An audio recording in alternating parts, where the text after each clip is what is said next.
appointed by Democrats and Republicans, wrote a 3-page letter and laying out the case against James Comey. That news conference you talked about last July 5th, Rosenstein says it was completely inappropriate for the FBI director to criticize somebody whom they're not charging.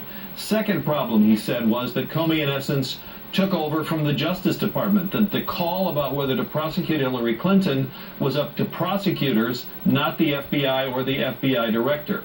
And then the matter of the Hillary Clinton email reopening in late October when he sent a letter to Congress, Rosenstein said that was inappropriate, that the FBI shouldn't be revealing investigations it was involved with. Now, as for what you just said, the FBI director's publicly revealing that the FBI was investigating Trump associates. Remember that the FBI director said he did that with the full support and permission of the Justice Department. So presumably that's not one of the reasons for his firing. And we're told that this issue of getting rid of James Comey, that he could no longer effectively lead the FBI, came to a head after his testimony last week, when there was basically universal condemnation of his handling of this from all but a few Republicans on the committee.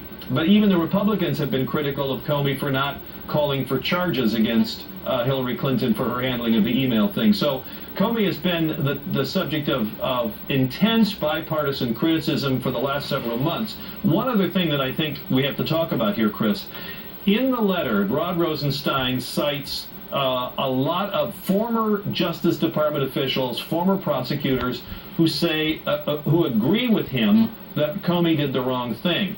And this is really referring to a letter that came out during the campaign, an open letter from former prosecutors signed by lots of former Justice Department officials, including Eric Holder, the Attorney General who recommended that Comey be hired by Barack Obama. But the point here, Chris, is that none of these people in this letter said that Comey ought to be fired, and Rosenstein is mentioning him in the letter to suggest that they agree with his analysis that Comey did the wrong thing. But the decision to fire, just for the facts and the headlines tomorrow, Pete, the person who did the firing was Donald Trump, right? No question. And he had discretion to decide what to do. And I have to ask, generally speaking, in a broader sense, that he chose to use a case against a cause case, because he needs a cause to fire somebody, that he latched onto this cause of last summer as a basis for getting rid of someone he doesn't want in that job. Is that a reasonable assumption? He doesn't want him in the job, and that's why he got rid of him, having as a cause what happened last summer. Well, I think it's going to take a while to figure out which is the chicken and which is the egg here, whether the Justice Department recommended to the president that Comey be fired. Or what was the genesis of that? That is going to take some time to figure out. Because normally you would think, in the absence of the email question, it would be virtually impossible politically for a president to fire an FBI director who was in the middle of investigation of that candidate's campaign. But make no mistake, that investigation will continue. The FBI won't stop. It's being run by the counterterrorism investigation. Whether James Comey comes to work tomorrow or not wouldn't have mattered. It will still go on. But, Chris, you can expect intense calls now for there to be a special prosecutor to take this case over out of the hands of the Justice Department. I think there's going to be a tremendous call, as there is in the last couple of hours. Anyway, thank you, Pete Williams, as always. NBC's Peter Alexander joins us from the White House. Peter, this seems to me, the way it will look to the world, the way it will read in the world headlines, is that Trump has just fired the guy. It was his decision to fire the guy investigating his team over what role they played vis-a-vis the Russians in the last campaign. That's the world headline.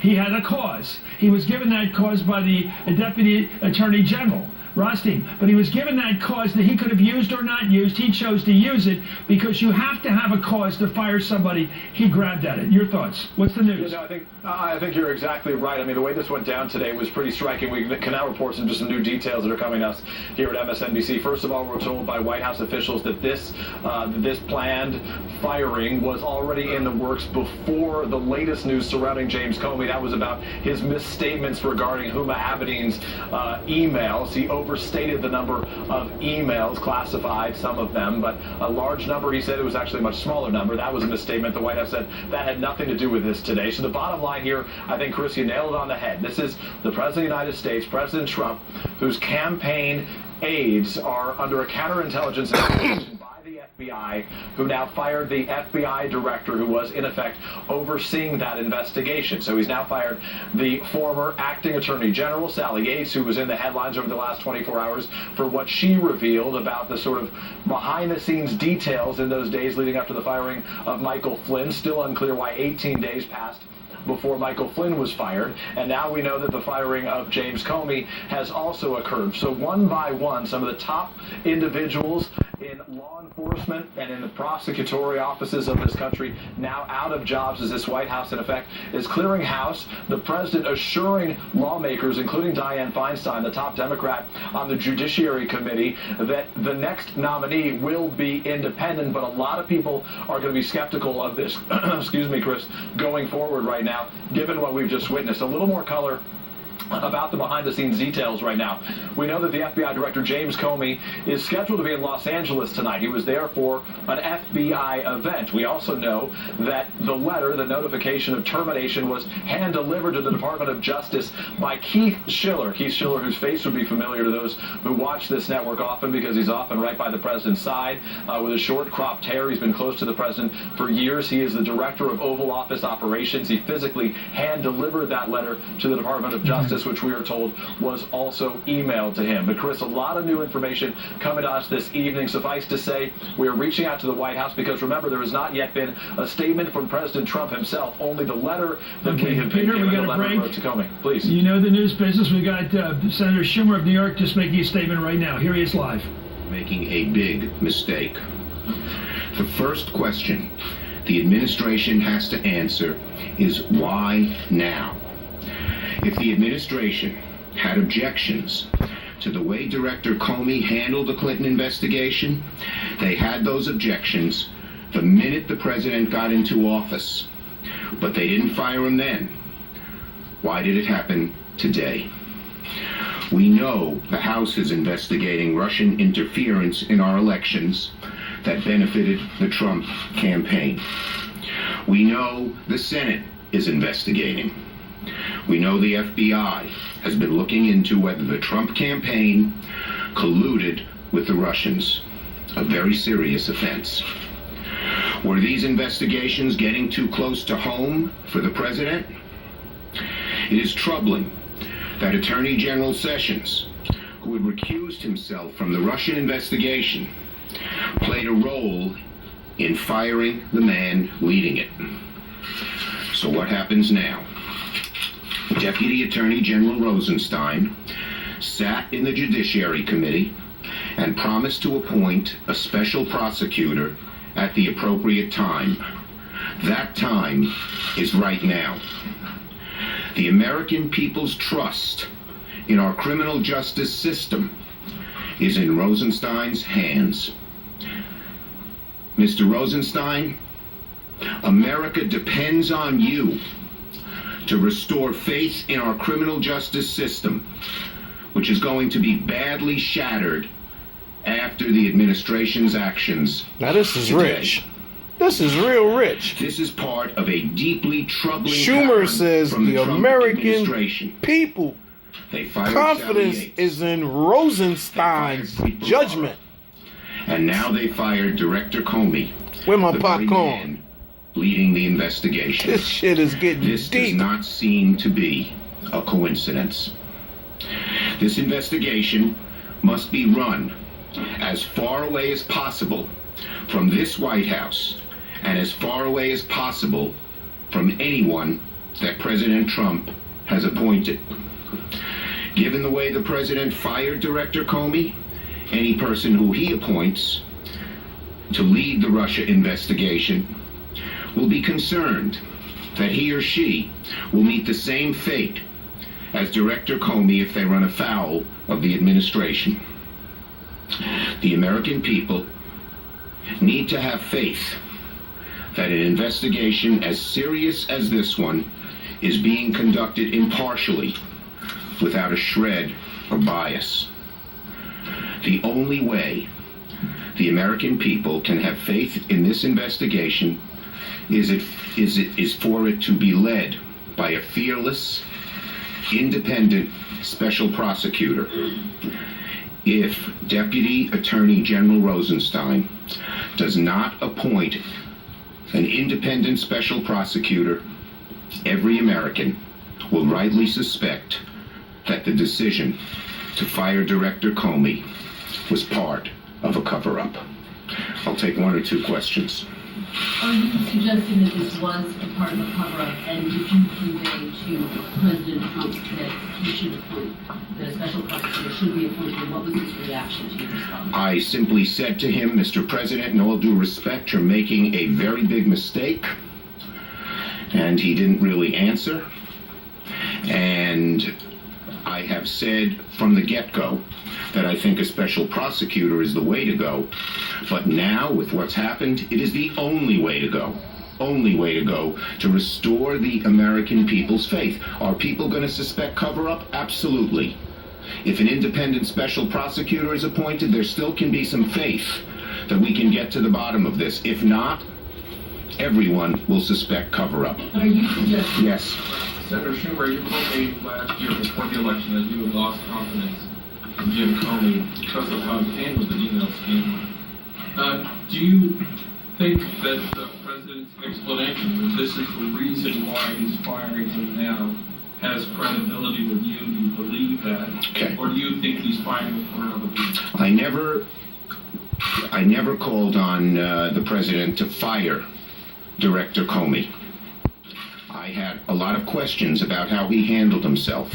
But the overwhelming question is this. If the administration had those same questions, the events occurred months ago, and they should have fired Comey on the day they came into office. All of them occurred before he came into office. So that does not seem to me to be a very logical or persuasive explanation. Thank you, everybody.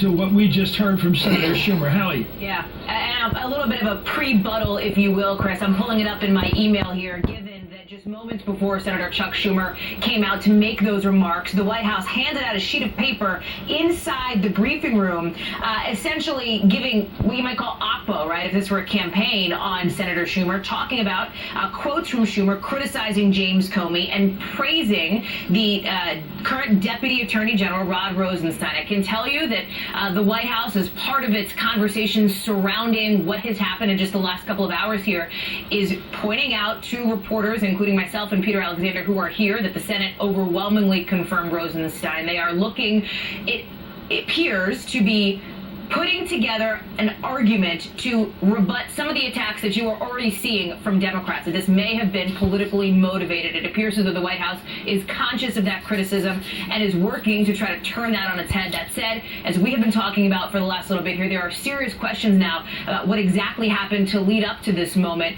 as well as some other points that have been raised. For example, in the letter that the president sent to James Comey, he talks about 3 separate occasions on which Comey apparently informed him that the president was not under investigation. That could potentially raise some questions about communications between the FBI and the White House. Thank you so much, Hallie Jackson at the White House. We go right now to Senator Joe Manchin. He's a member of the United States Senate Select Committee on Intelligence. Senator, I have a sense, for the first time, that Trump and the president has done something that his people aren't going to like. This isn't defending the Trump movement. This isn't defending the white working guy out there who's ticked off at the elite. This is a president using his power to prevent himself falling under the justice system that we all have to deal with. He's under investigation. He fires the investigator. I think the average guy at a bar right now can say, I know what he's up to, and it's not looking out for me. It's looking out for his keister, his rear end. You might be right, Chris. The bottom line is, every time Comey came before us in any type of a setting, before the Senate, if it was a bipartisan, all 100 of us, there was always a lot of anxiety. There was always emotion. So he created that because you had people that believed that he was involved in changing the outcome of an election, if you will. There's other people that believe that he shouldn't have been. So I say tonight there's probably people on both sides of the aisle that might be pleased with this, but there's an awful lot of people that are very concerned. What I would say is what you need to watch is who are they going to recommend? Who's the next person recommending for this job that has to be... Boy, they already got their stories lined up. That person better be able to get 75, 85, 90 votes, like Comey did back in 2013. That's going to be the telltale sign. What do you make of the fact that you've just mentioned the politics of this, and you know it better than anybody? The people that like Comey were the ones that liked what he did in the election, which to all obvious appearances helped Trump. He opened up the investigation of Hillary Clinton 11 days before the election. He's probably a hero to a lot of Trumpies. And now Trump fires the guy that most people think, in fact, Hillary's got a book in progress that's going to say 2 people caused her to lose the election, Comey and the Russians, Vladimir Putin. And now we've got one, it looks like one of the guys that helped her lose is getting fired, and the other guy that helped her lose is now being freed from an investigation. So I don't get how the Trump people are going to react to it. I don't think they're going to like this one. I think they're going to look at a guy defending himself personally against the justice system that he should be under and respectful to, and not representing what they wanted when they voted for the guy, was look out for the little guy, the innocent little guy. Well, Chris, let me tell you, so the little guy that's watching us tonight, I can tell you that Senate Intelligence Committee is going to do our job. This is not going to impede or impair us from doing the investigation that we will do. And it'll be done Don't you believe it? They're diligently going about their business. We will have Mr. Comey come in very quickly. We're looking forward to Sally Yates and many others to get the facts. The intelligence will take us where it takes us, and the facts basically will give us the truth. That's what we're looking for. This is not changing anything. Now, basically, it changes the investigation part, and it's imperative. Now, he just said it ain't changing nothing. If it takes somebody that's bipartisan that we can get elected and confirmed through the Senate, I think it's upon this administration and President Trump to give us somebody. You know, the special prosecutor is going to be appointed by the Attorney General. Listen to this double talk. That person has to be above reproach. That's the process. So it's tricky. It's hard to know who to trust right now. Thank you, Senator. I trust you. In a way, I'd like for him to come before the committee. Thank you, sir. I think I'll have to. Joe Manchin, Senator from West Virginia.